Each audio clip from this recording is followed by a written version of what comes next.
Bismillahirrahmanirrahim. Alhamdulillahi rabbil alamin. Wassalatu wassalamu ala Rasulillah wa ala alihi wa sahbihi ajma'in. Amma ba'd. Assalamualaikum warahmatullahi wabarakatuh. Ngayon, papasok na tayo sa intiqalu al-wilayat bil adli. Ang paglipat, ibig sabihin, yung wali, nagkaroon ng problema. So, ililipat yung pagiging wali sa iba. Yung wali niya, nagkaroon ng problema, so hindi na siya pwede magwali dahil sa pagpigil niya doon sa babae na may kasal doon sa lalaki. So, ayon ng pagulang, so, pag-usapan natin ang paglipat ng pagiging wali niya. Matatanggalan siya ng pagkawali. Al-adl man'ul mar'a min nikahi kuf'iha idha talabat dhalika wa raghiba kullu wahidin minhuma fi sahibihi. Ang pipigilan, ang ibig sabihin ng adl ay pipigilan ng babae na makasal sa lalaking karapat-dapat naman sa kanya. At nagkasundo na po yung dalawa at nagkagustuhan na rin po yung dalawa. Pipigilan mo yung dalawa. So yung wali, pipigilan. Ayaw niya matuloy yung kasal. Sabi ng Allah subhanahu wa ta'ala, simple ang bagay na ito ay bawal. Bawal mong pigilan. Karapat-dapat na nga pagbabawalan mo. Sabi ng Allah subhanahu wa ta'ala, wa idha talaqtumun nisa, kapag nahiwalayan na ninyo ang inyong mga asawa, fabalagna ajalahunna, pagkatapos sinatapos ng kanilang idda, fala ta'duluhunna, ay yankihna azwajahunna. Huwag niyo pagbawalan yung mga babae na yan ay kung magpapakasal sila ulit sa dati niyang asawa. Idha taradaw bainahum bil ma'ruf, kapag sila naman ay nagkasundo ng mabuti. So kung nagkasundo sila, huwag niyo sila pagbawalan. Sabi ng Allah subhanahu wa ta'ala. So hindi pwede sa wali na yung mag-aasawa sa kanya na karapat-dapat naman doon sa babae ay pipigilan po ng wali. Sabi niya, hindi pwede, ayaw ko yan. Samantala, qualified naman yung lalaki. Nagkasundo yung dalawa, nagkagustuhan na yung dalawa, gusto na nila magpakasal, pero ikaw na wali, pipigilan mo, so bawal yun. Ang Allah subhanahu wa ta'ala, pinagbawalan niya po yung mga wali. Napigilan ang dalawa na magpakasal pag qualified na po silang dalawa. Kaya matatanggalan po ng pagkawali yung kanyang wali. Sa hadis ni Ma'qal bin Yasar radhiyallahu anhu qala zawajtu ukhtan li fin rajulin fatallaqaha. Ikinasal ko o pinakasal ko yung kapatid ko sa isang lalaki at hiniwalayan siya ng kanyang asawa. Hatta idang qadat iddatuha jaa yakhtubuha. Pagkatapos ng idda, dumating naman yung lalaki, sabi ni Ma'qal bin Yasar, gusto niya pakasalan yung kapatid ko. Faqultu lahu zawjatuka wa zawwajtuka wa afrashtuka wa akramtuka fatallaqtaha thumma ji'ta takhtubuha. Pagkatapos sabi ni Ma'qal bin Yasar na ikinasal kita sa kapatid ko, tinulungan kita, ni-welcome kita, tapos hiniwalayan mo lang yung kapatid ko, ngayon magpapakasal kayo uli. La wallahi, la ta'ud ilaik abada. Sabi niya, kailanman di ako papayag na may kasal yung kapatid ko sa'yo. Wa kana rajulan la ba'sa bihi wa kanatil mar'atu turidu an tarji'a ilayhi. So, ang lalaki na to ay karapat-dapat naman sa kanyang misis. At ang babae ay gusto niya magkabalikan pa rin sila. So, ibinaba ng Allah yung ayah, fala ta'duluhunna, huwag niyong pipigilan ang mga babae. Ang inyong kapatid, ang inyong anak, kung kayo ang wali, huwag niyo silang pigilan sa gusto mag-asawa sa kanila, kung gusto nila magkipagbalikan sa asawa nila, at karapat-dapat naman ay huwag ninyo silang pigilan. Al-ana if'al ya Rasulullah.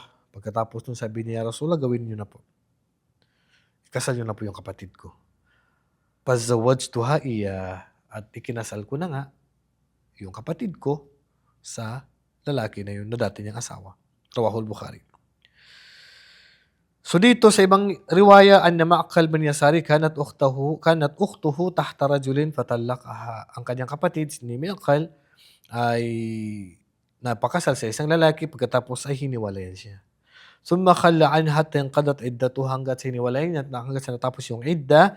Summa khatabaha fahumiya Ma'qal min dhalika anifa. So dito pinigilan ni Ma'qal yung kapatid niya na may kasal doon sa lalaki na yun. Khala anha wa huwa yaqdiru alayha thumma yakhtubuha. Piniwanan niya tapos magpapakasal siya uli.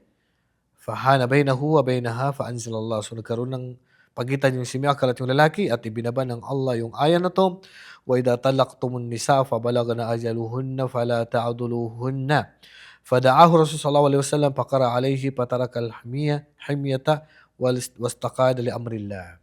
So dito ibinaba ng Allah yung aya na to at pinatawag ng propeta sallallahu alaihi wasallam si Maqal bin Yasar at sinabi sa kanya na wag mong pigilan yung kapatid mo na may kasal sa lalaki na yan dahil ang Allah subhanahu wa ta'ala ay nagbabawal sa ganyan po. So hindi pwedeng pigilan ang babae na may kasal sa lalaking gusto niya o magkabalikan sa dati niyang asawa. Hindi mo pwedeng pigilan kung nagkaroon man siya problema noon at nagkabalikan sila, hindi pwedeng pigilan po ng wali yan.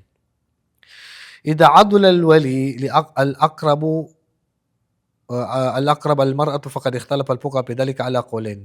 So, ngayon, idha adula al-wali al-aqrab al-mar'atu, so ngayon kung halimbawa yung wali ay pinigilan niya yung yung babae na may kasal sa lalaki na gusto niya, nagkaroon dito ng dalawang opinion ang mga ulama. Al-awwal anna al-wilayata tantaqilu ila sultan. So ngayon ang wali malilipat agad dun sa pinuno, sa imam, sa pinuno ng lugar. Wa huwa madhabul Hanafiyyah wal Malikiyyah wal Shafi'iyyah wa huwa riwayatun 'inda al-Hanabila. So ito po yung pananaw ng karamihan sa ulama.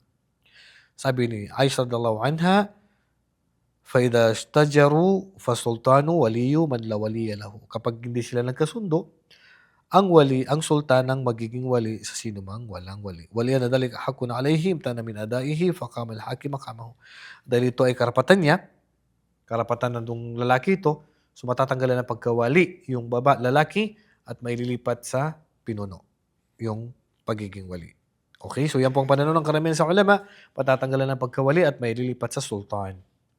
Pangalawang pananaw, anna al-wilayata tantaqilu ila al-abadi wa huwa sahih. So ang pagiging wali ay maililipat sa pinakamalayo. Ito po yung pananaw ng Hanabila. Li'annahu ta'addara tazwij min jihati al-aqrab. Dahil hindi nangyari ang kasal dahil doon sa pinakamalapit na wali ng babae. Fa mulkuhu al-abad kama lawjun. Kaya siya ay maililipat sa pinakamalayo katulad din kapag nabaliw. Li'annahu yafsuqu bil adli fatantaqil wilayati anhu kama law shariba al-khamar. Dahil siya ay gumawa ng hindi makatarungan, so may lilipat ang pagiging wali katulad na siya din ay uminom ng alak. Wa qalu idha adula al-awliya kulluhum zawaj al-hakim alayhi.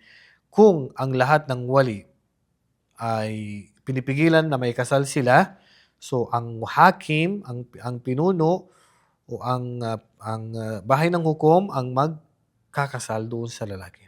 Hindi na yung wali niya.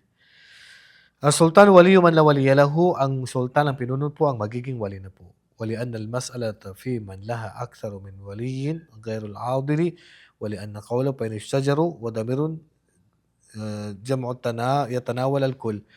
So ibig sabihin pag hindi sila nagkasundo, so maililipat ang wali sa pinakamalayo sa pinuno po. Okay? So kaya hindi po pwede pigilan ng lalaki o wali ang kanyang anak o ang kanyang kapatid o sino mang pagwawalian niya dahil matatanggal sa kanyang pagkawali kung qualified na po yung dalawa. Wallahu a'lam. Wa sallallahu ala nabiyina Muhammad wa ala alihi wa sahbihi ajma'in. Assalamu alaikum warahmatullahi wabarakatuh.